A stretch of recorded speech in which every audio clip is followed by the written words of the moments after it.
Ok, shalom peuple de Dieu.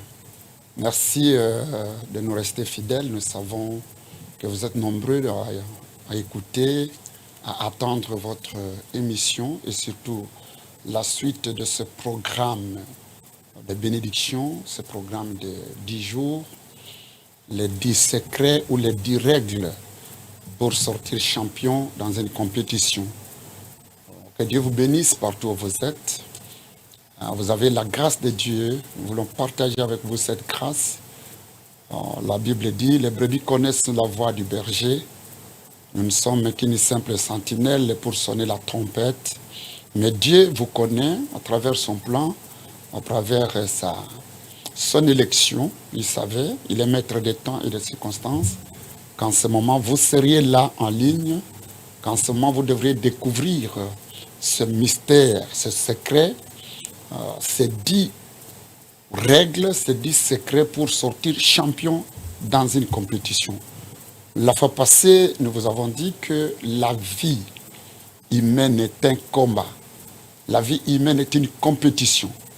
Nous l'avons dit selon Job, chapitre 7, le verset 1er jusqu'à 3. La vie de l'homme est un combat. La vie de l'homme est un combat. Même dans Job 14, premier 2, Job dit, la vie de l'homme est courte, elle est sans cesse agitée. Notre vie sur terre, depuis la chute d'Adam et Ève dans le jardin, c'est un éternel combat. Et toi qui combats, toi qui as des problèmes, je te dis de ne pas te décourager. Un champion, on ne devient champion que lorsqu'on a combattu et qu'on a obtenu la victoire. L'homme est déterminé à combattre. Ceux qui sont aujourd'hui célèbres, ceux qui sont devenus célèbres dans tous les domaines, ce sont des gens qui ont la persévérance. Ce sont les gens qui ont compris que la vie est un combat.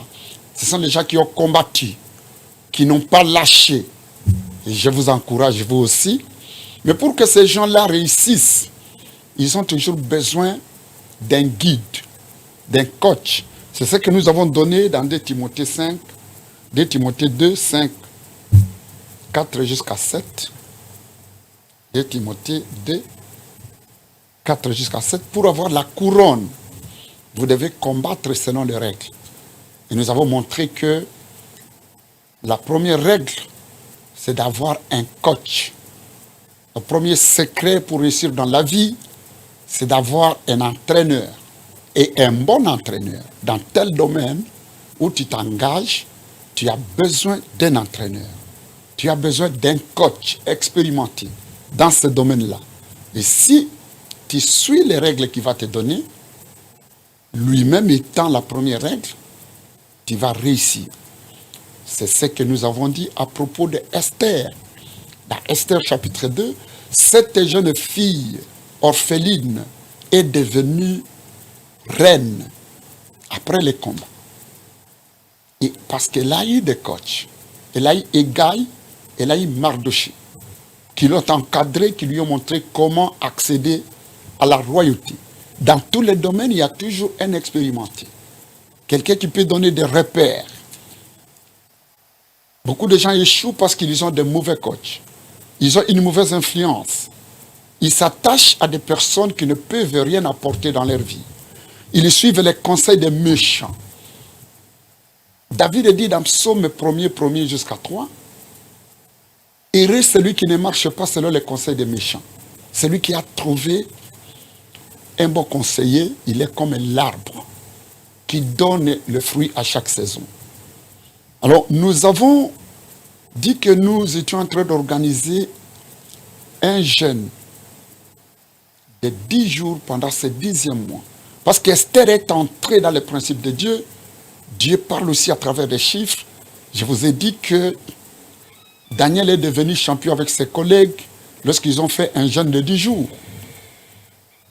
Ils ne mangeaient pas ce qu'on leur proposait. Ils étaient en train de rechercher Ils étaient conduits par les coachs et le Saint-Esprit pour ne pas s'essuyer avec le mets du roi.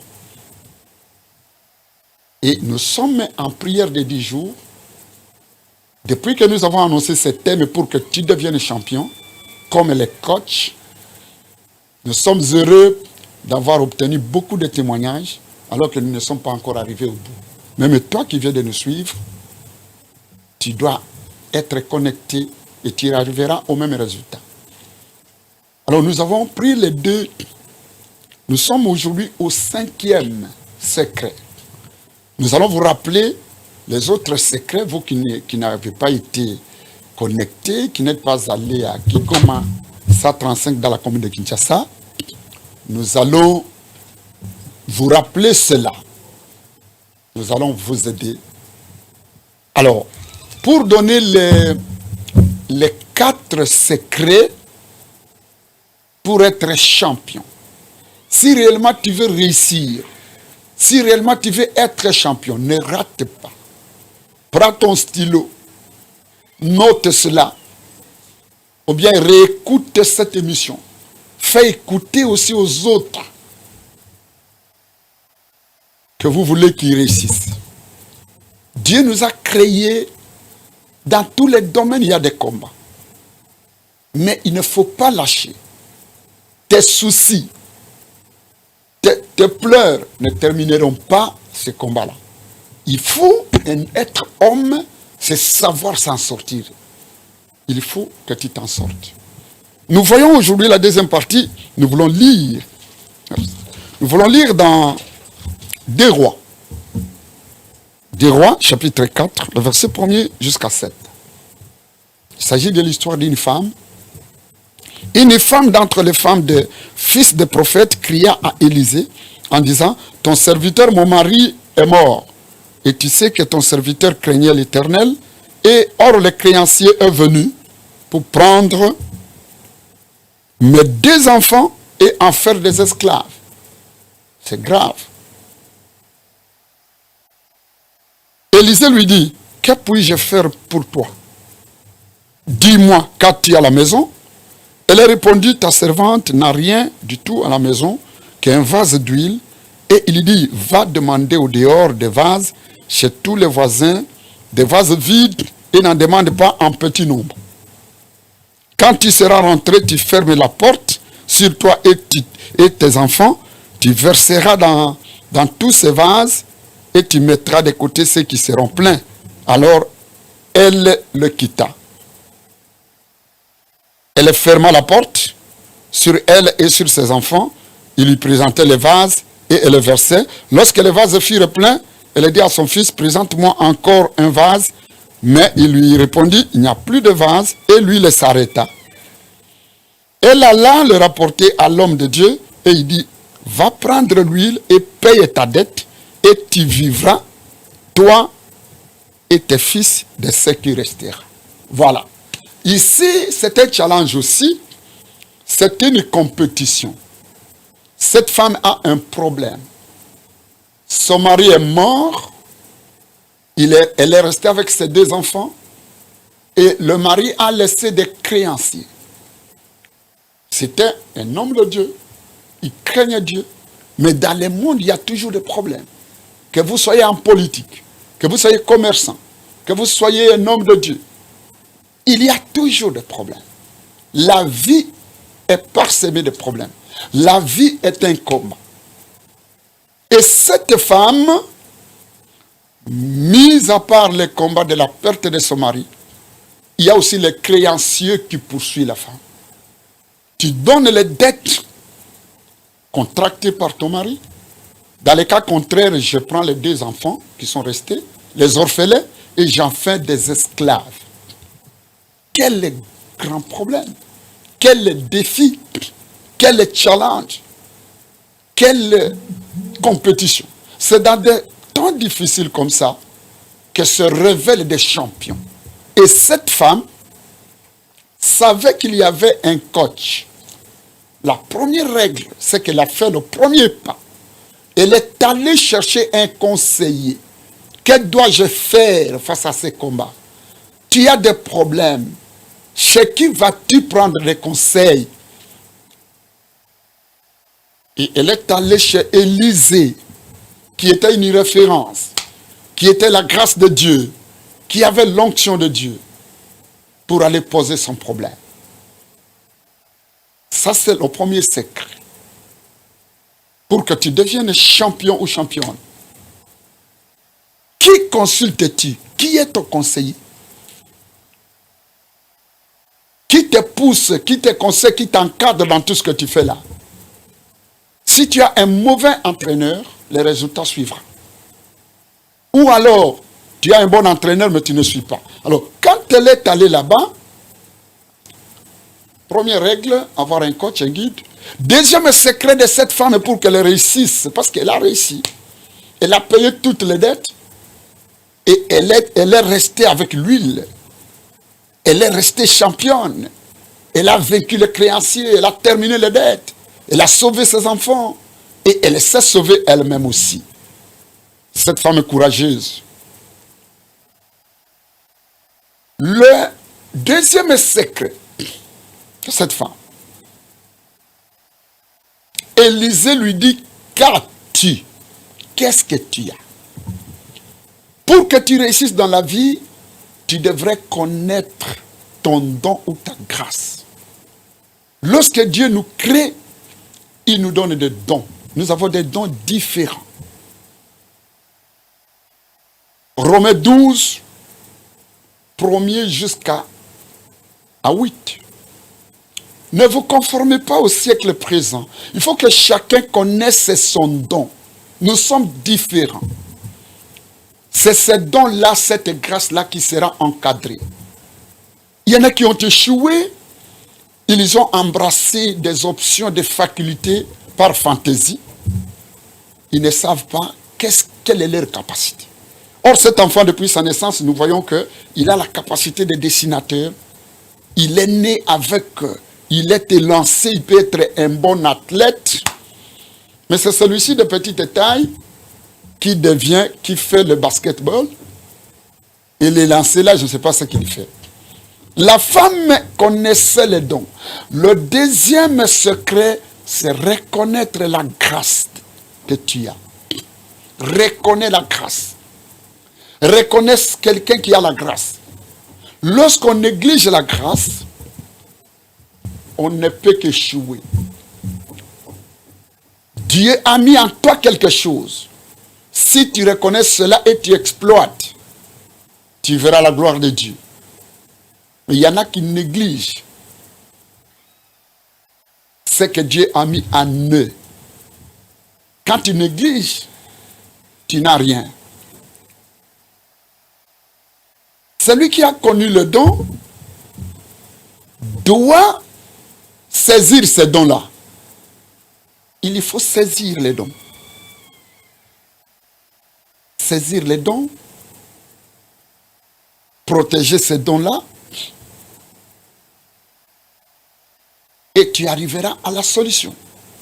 Alors ici, cette femme reconnaît ce qu'elle a à la maison. Elle a quelque chose qui peut donner la solution. Elle a cela dans sa maison, mais elle ne sait pas.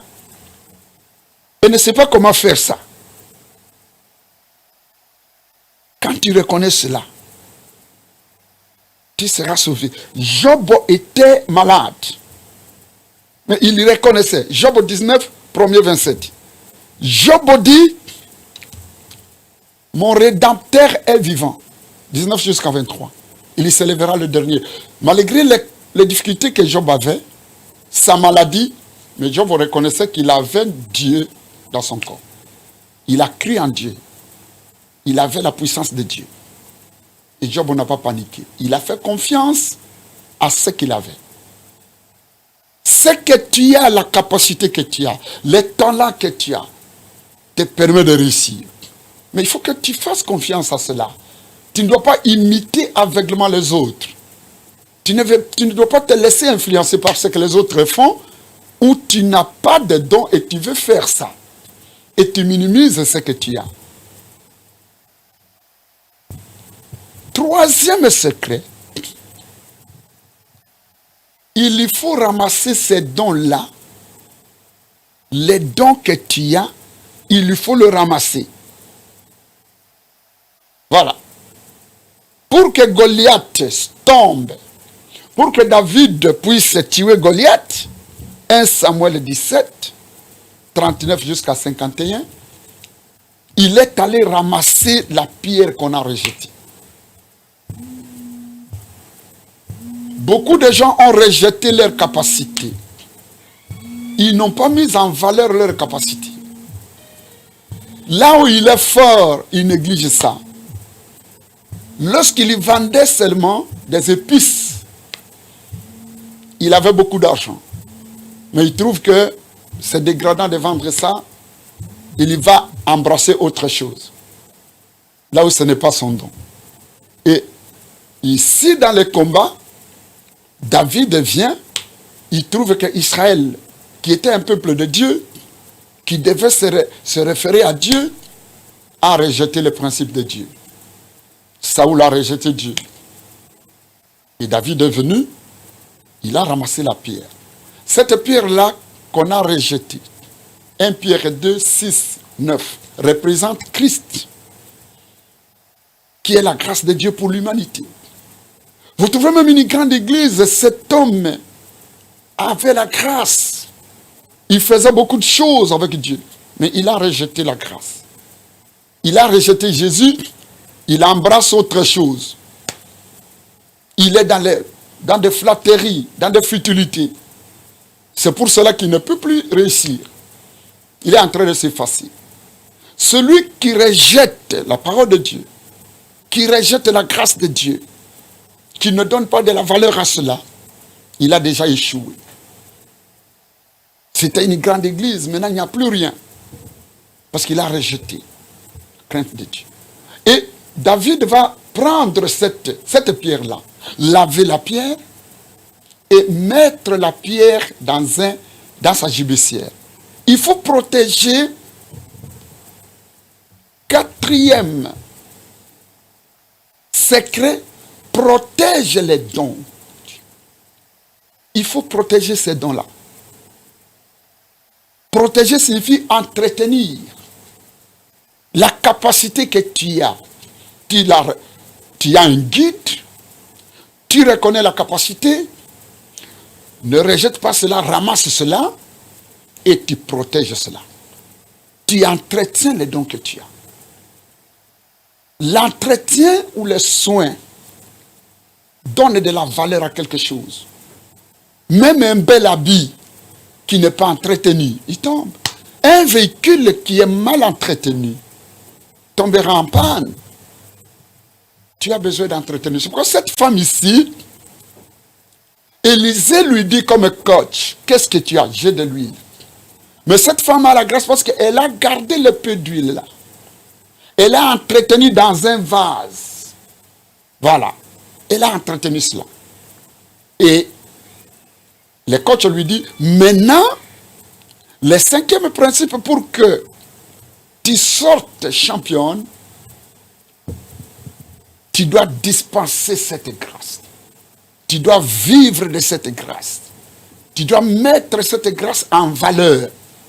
Va prendre cette huile-là et tu verses. Tu cherches des vases vides, tu mets ça dans les vases vides.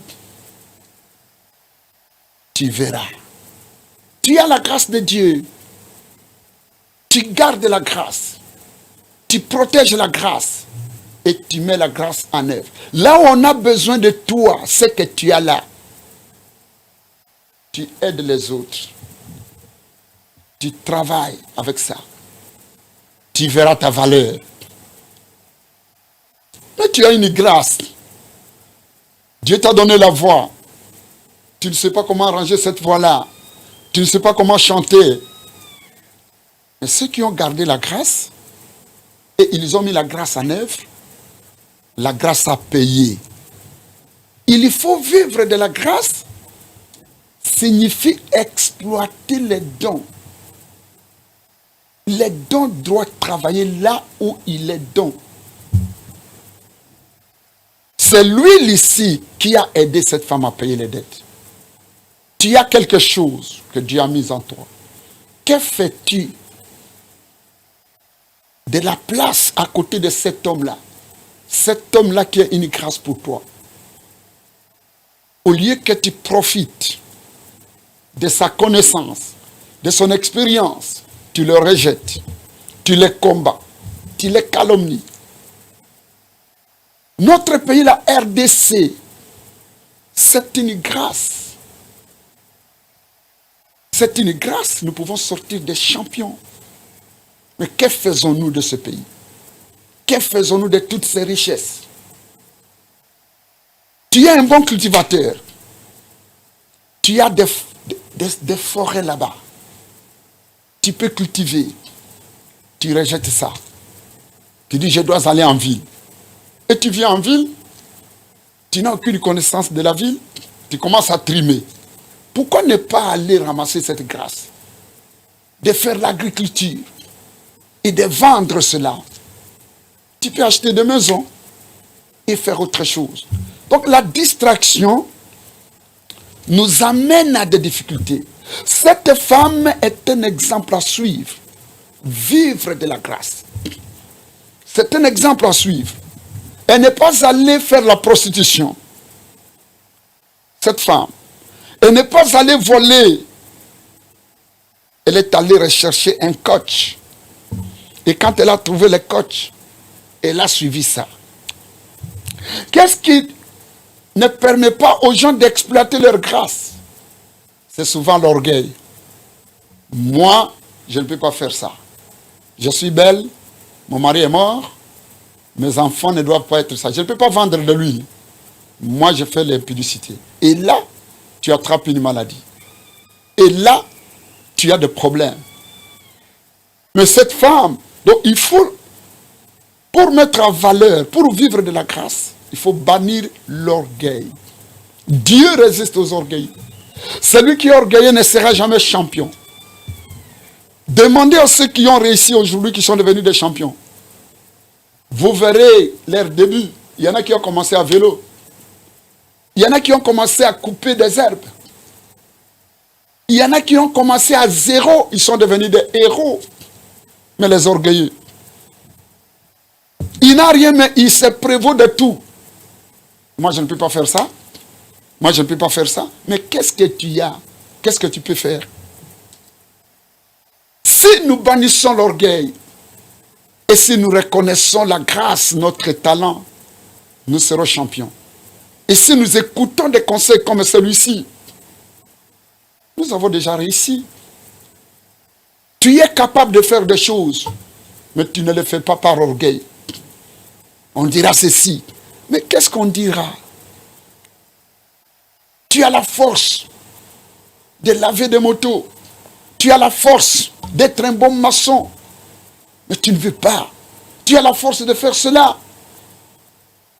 Tu peux faire. Tu peux réussir dans l'hôtellerie, dans la restauration. Mais tu ne veux pas le faire parce que tu es orgueilleux. L'orgueil précède la chute. Bannissez l'orgueil. Romains chapitre 12, 3, 12. Éphésiens 2, 8, 10. Dans Philippiens 2, 3, 16, nous voyons les sentiments qui étaient en Jésus. Jésus qui était Dieu, il y s'est rabaissé, il y s'est humilié. Il a porté les corps humains. Il est venu, il a marché à pied. Il a obéi, il a porté la croix. Parce que c'est ce que les conseils célestes lui a demandé de faire. Et Jésus a reçu un nom qui est au-dessus de tous les noms. Il n'est pas venu ici, sur terre, se proclamer Dieu, qu'on le serve, mais il a plutôt servi. À cause de l'orgueil, beaucoup de champions sont à genoux. Cet homme devrait être un champion. S'il connaissait, s'il s'est donné à son travail de mécanique comme il faut. Mais il a quitté là-bas, il fait le commerce maintenant en Turquie. Cet homme devrait être un bon, un grand, s'il faisait ses fermes convenablement. Mais il a quitté cela Les voici maintenant en train de créer une histoire par orgueil. Ayant des sentiments comme ceux que Jésus avait, mettons en valeur notre grâce. Humilions-nous, Dieu nous élèvera. Jacques 4, 5, 10. Dieu résiste aux orgueilleux. Humilie-toi, Dieu t'élèvera. Nous voici arrivés à la fin de cette première partie où nous venons de vous décliner les 5. Nous avons rappelé, en résumé, les 5 règles, les 5 secrets pour être champion. Avoir un conseiller. Reconnaître sa grâce ou les dons. Ne pas rejeter ces dons-là. Si vous l'avez rejeté, ne pas rejeter ces dons-là. Ramasser, protéger ces dons-là. Ensuite, vivre du don. C'est-à-dire dispenser ces dons. Travailler, mettez ces dons en pratique. Vous verrez la gloire de Dieu. Et nous continuons notre pèlerinage des champions sur Kigoma 35 dans la commune de Kinshasa. De 16h30 à 18h. Il est vendredi de 12h à 15h. Le dimanche de 9h30 à 12h30. Nous allons terminer ce dimanche. Le lundi, ça sera les témoignages des champions. Et nous vous ramènerons des témoignages et les 5 derniers principes. Que Dieu vous bénisse partout où vous êtes. La volonté de Dieu est que tu réussisses. Il a envoyé Jésus sur terre pour que tu réussisses. Jean 3, 16. Dieu a tant aimé le monde qu'il a envoyé son Fils. Quiconque croit sera sauvé. Être sauvé, c'est réussir. Comme cette femme-là, toi qui as des problèmes, ne recule pas. Écoute ses conseils. Mets ces conseils en pratique. Qu'est-ce que tu as? Où est-ce que tu réussis? Pourquoi tu rejettes là? C'est que tu réussis. Là où tu fais des choses facilement. Pour devenir voleur, pour devenir koulouna, pour créer des choses pour embrouiller les gens. Non, Dieu t'aime, c'est pourquoi il t'envoie cette parole. Comme à cette femme-là. Tes enfants ne seront pas esclaves. Tu réussiras. Dans le nom de Jésus. C'était l'apôtre Joseph Michel, Oméga la Sentinelle. Nous sommes accompagnés de la sœur Juliette. Nous saluons les frères Clovis et l'apôtre Gilmar qui ne sont pas là. Que Dieu vous bénisse. Merci beaucoup. Of all powers, lift it up.